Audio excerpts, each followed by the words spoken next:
Selamat pagi, selamat siang, selamat sore, dan selamat malam teman-temanku para viewers dan subscribers Maro Channel. Pada kesempatan ini kita akan membahas mengenai sikap acuh dan cueknya pemerintah terhadap semua laporan dari sekian banyaknya korban pinjol. Bahkan sudah menelan banyak korban jiwa. Tapi kenapa sampai saat ini pemerintah atau instansi terkait seolah-olah tidak bertindak? Bahkan mereka terkesan tidak peduli. Ternyata ini ada hubungannya dengan 33,39 triliun yang membuat pemerintah diam dan enggan untuk bertindak tegas. Inilah yang akan kita bahas tuntas, padat, dan jelas. Tapi sebelumnya, bagi kalian yang masih takut-takut untuk galbay, yang masih ragu-ragu, yang mentalnya belum kuat, yang masih bingung bagaimana caranya untuk memulai galbay dengan cara tepat dan aman, silahkan bergabung ke grup Facebook P3N, Persatuan Pemberantas Pinjol Nusantara, supaya mental kalian ditempah lewat grup ini dan kalian akan disupport, dibimbing, dan bahkan didukung oleh para senior galbay yang sudah paham tentang galbay yang aman dan tenang. Silahkan bergabung lewat link yang sudah saya sematkan di kolom komentar video ini. Jangan lupa, di grup juga ada berbagi rezeki dengan hadiah jutaan rupiah. Semoga Anda menjadi salah satu pemenangnya. Baik, kita lanjutkan ke pembahasan kita. Selamat berjumpa kembali dengan saya Maro di Maro Channel. Jangan lupa untuk mendukung channel ini dengan cara like, bagikan, dan berbagi info atau bertanya di kolom komentar supaya channel ini semakin maju dan berkembang dan memberikan banyak manfaat bagi banyak orang yang membutuhkan. Baik, kita lanjut lagi. Sudah sekian lama jeritan para korban pinjol yang menderita akibat jebakan bunga dan denda yang sangat besar. Pinjol yang sangat mencekik. Sudah sangat banyak yang jadi korban. Harta, keluarga, jiwa, bahkan nyawa. Tidak sedikit yang kehilangan harta benda. Semua harta yang ada sampai habis tak tersisa. Tapi hutang tidak lunas-lunas juga. Banyak orang yang dipecat dari pekerjaan akibat ulah para debt collector pinjol. Keluarga yang hancur, suami istri cerai, anak-anak yang menderita karena uang orang tua telah habis hanya untuk bayar-bayar pinjol, namun hutangnya tidak selesai-selesai juga. Banyak yang sudah gila, bahkan tidak sedikit yang sampai mati sia-sia mengambil jalan pintas akibat tekanan dari penagihan dan teroran serta ancaman dan intimidasi dari para debt collector pinjol. Bahkan MA pun sudah pernah turun tangan dan anggota DPR pun sudah pernah buka suara. Pengaduan dari masyarakat korban-korban pinjol pun sudah tak terhitung banyaknya. Mungkin kalau di total sudah lebih dari puluhan ribu, bahkan mungkin sudah ratusan ribu. Dan korban pinjol pun sudah ratusan ribu lebih. Tapi yang aneh dan tidak masuk akalnya itu adalah kenapa instansi terkait seperti OJK, BI, Kominfo, Kemenkop UKM, dan Polri terkesan diam, bahkan cari-cari alasan, bahkan malah sibuk klarifikasi dan konferensi pers sana-sini ketika ada kejadian bundir akibat pinjol seperti yang sudah sering terjadi. Seolah-olah ini jadi suatu misteri dan tanda tanya besar yang tidak terpecahkan. Dan ternyata inilah dia penyebabnya. Anda lihat berita yang saya tampilkan berikut ini. Judul beritanya adalah RI kantongi 33,39 triliun dari pajak kripto hingga pinjol. Wow, besar. Fantastis sekali. Ternyata uang masuk yang menjadi masalahnya. 33,39 triliun. Itu kalau dimasukkan ke rumah saya, kira-kira muat nggak ya di rumah saya? Atau kalau dimasukkan ke truk kontainer, kira-kira itu berapa truk kontainer ya uangnya? Tidak bisa kita bayangkan ya. Pastilah sangat banyak ya teman-teman. Pantas saja pinjol ini sangat berkuasa di negara ini. Oke, kita baca dulu beritanya. Direktorat Jenderal Pajak DJP Kementerian Keuangan mencatat hingga 31 Januari 2025 penerimaan negara dari sektor ekonomi digital sebesar 33,39 triliun. Jumlah tersebut berasal dari pemungutan pajak pertambahan nilai (PPN), perdagangan melalui sistem elektronik PMSE, dan pajak fintech P2P lending atau yang kita kenal dengan sebutan pinjol. Ini sumber beritanya adalah detik.com dan banyak sumber berita-berita lainnya yang terpercaya yang memberitakan atau memuat berita ini. Kita lanjut lagi. Pajak fintech P2P lending, maksudnya pinjol, telah menyumbang penerimaan pajak sebesar 3,17 triliun sampai dengan Januari 2025. Sangat besar ya teman-teman, 3,17 triliun. Itu nilai yang sangat fantastis. Dan itu baru dari pinjol yang resmi, yang legal OJK. Belum lagi yang ilegal. Ini tentu lebih besar lagi ya. Dan ini terjadi pasti di balik layar. Dan kita sama-sama tahulah, negara kita ini banyak oknum pejabatnya yang para pemangku jabatannya itu sering sekali terkena kasus korupsi. Itu hanya sebagian kecil dari yang ketahuan. Seperti beberapa waktu lalu ada kasus pegawai Komdiji yang membekingi ribuan situs judi online. Wow, banyak ya, ribuan. Banyak oknum yang terlibat. Berita ini sangat viral di akhir tahun 2014.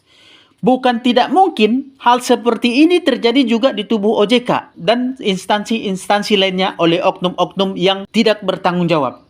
Dan mungkin itulah yang menyebabkan pinjol ilegal itu susah diberantas dari Indonesia ini. Uang yang 3,17 triliun tadi itu adalah pajak pinjol yang masuk ke kas negara. Tapi yang menjadi masalahnya bukan itu. Tapi dari besarnya pemasukan ke negara, kita bisa perkirakan betapa besarnya perputaran uang di pinjol ini terlebih yang ilegal. Yang ilegal sudah pasti lebih besar pemasukannya karena ilegal. Dari sini kita sudah bisa gambarkan berapa besar dan menggiurkannya aliran dana dari pinjol-pinjol ini. Dan salah satu instansi yang paling rentan dengan korupsi adalah lembaga keuangan. Seperti perpajakan dan finance. Salah satunya adalah finance. Yang perputaran uangnya paling kencang adalah pinjol. Saya teringat ketika waktu saya bekerja dulu di salah satu perusahaan finance terbesar di Indonesia. Mulai dari tingkat paling bawah sampai tingkat paling atas, semuanya saling jaga rahasia dan saling dukung dalam melakukan fraud, yaitu korupsi berjamaah, istilah orang-orang. Mereka korupsi dengan berbagai cara, permainannya sangat rapi dan terbungkus indah.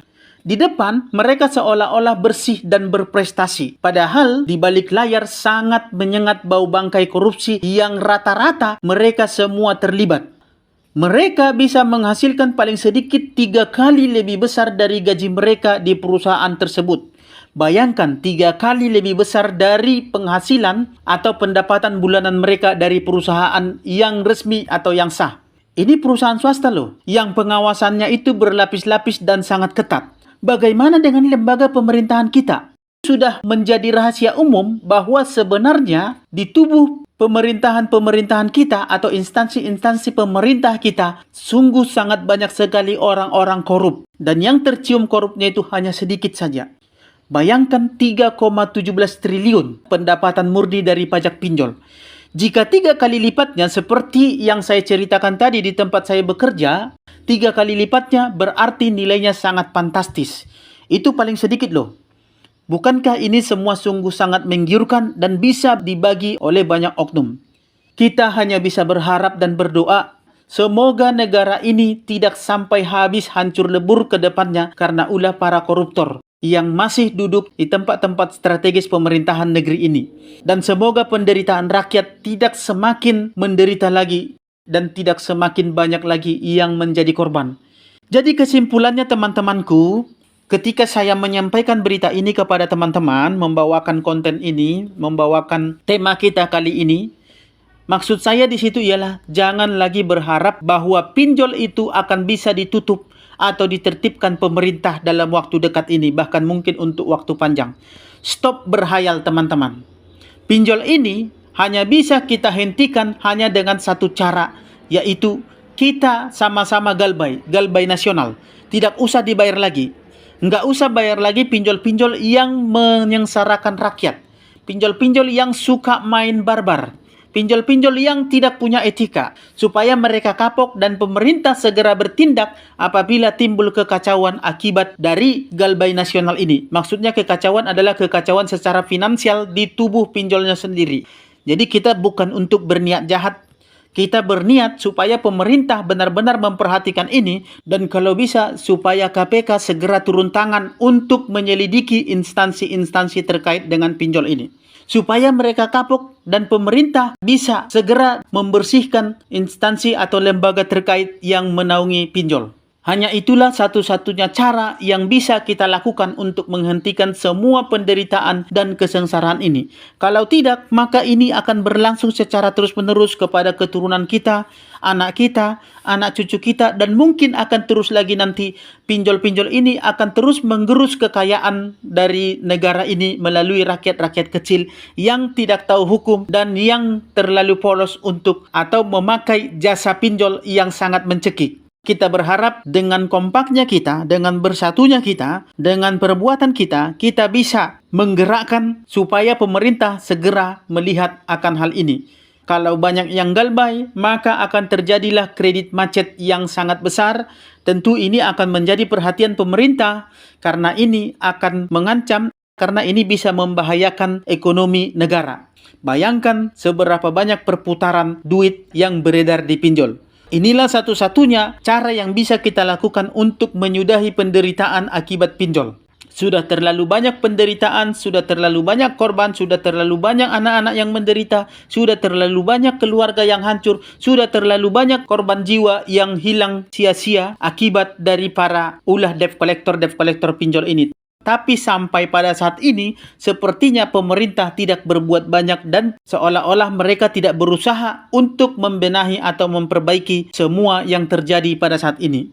Oke guys, sampai di sini dulu pembahasan kita di sesi kali ini. Semoga kedepannya bisa lebih baik lagi. Semangat galbay teman-temanku, jangan pernah kendor. Sampai ketemu di video-video berikutnya dan salam sahabat.